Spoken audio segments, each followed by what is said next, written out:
রূপপুর পারমাণবিক বিদ্যুৎ কেন্দ্রটি বাংলাদেশের পাবনা জেলার ঈশ্বরদী উপজেলার রূপপুর গ্রামে অবস্থিত।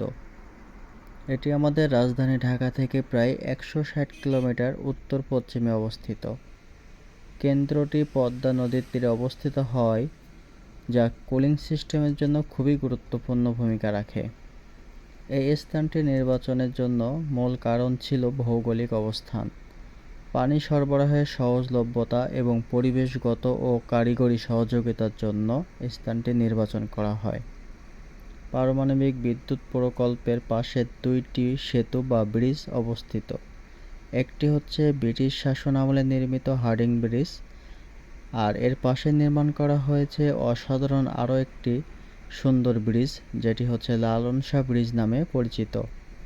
রূপপুর পারমাণবিক বিদ্যুৎ কেন্দ্র হল বাংলাদেশের প্রথম এবং একটি মাত্র পারমাণবিক বিদ্যুৎ উৎপাদন প্রকল্প। রূপপুর পারমাণবিক বিদ্যুৎ কেন্দ্র বাংলাদেশের জন্য একটি গুরুত্বপূর্ণ পরিবর্তনকারী প্রকল্প।